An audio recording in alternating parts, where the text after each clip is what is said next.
गेलं. आता याला चाळून घेणार आहे आणि मग यामध्ये मिक्स करणार आहे. बघू शकता मंडळी, मी हे गुळाचं पाणी चाळून घेतलंय आणि ह्या रव्यामध्ये टाकलेलं आहे. आता याला मिक्स करून घेते. हे बघा, मी एवढूसं टाकत आहे कारण हा रवा आहे म्हणून. गव्हाचं पीठ असतं ना तर जास्त टाकलं असतं.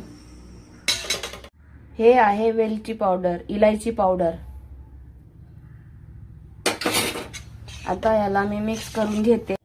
मंडळी, मी अजून रवा टाकलेला आहे यामध्ये कारण पाणी जास्त झालं होतं. मंडळी, यामध्ये पाणी जास्त झालं होतं म्हणून मी अर्धी वाटी मैदा टाकलेला आहे. मिक्स करून घेऊया.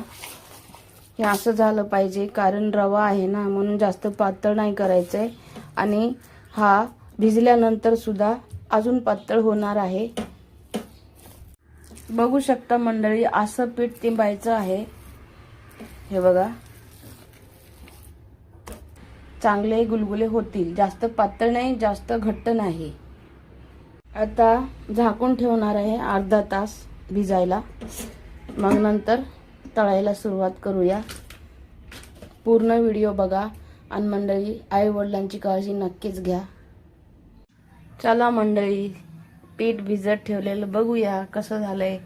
वाव, मस्त भिजलेलं आहे. मी यामध्ये 1 चमचा तूप टाकणार आहे म्हणजे लुसलुसीत मऊ मऊ होणार आहे. मिक्स करून घेत आहे. हे बघू शकता कसं पीठ झालेलं आहे.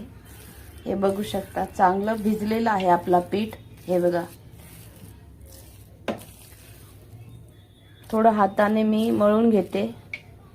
यामध्ये परत थोडंसं पाणी टाकलेलं आहे कारण घट्ट खूप झालेलं असेल, असं पाहिजे. तेल ठेवलेलं आहे तापण्यासाठी. तेल तापलेलं आहे, बघू शकता. मी गॅस बारीक केलाय, फास्ट करते.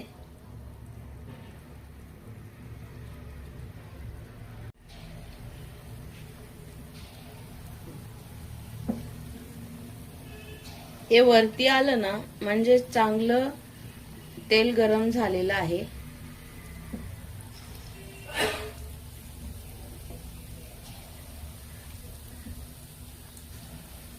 छान पीठ चांगलं झालेलं आहे. हे बघा,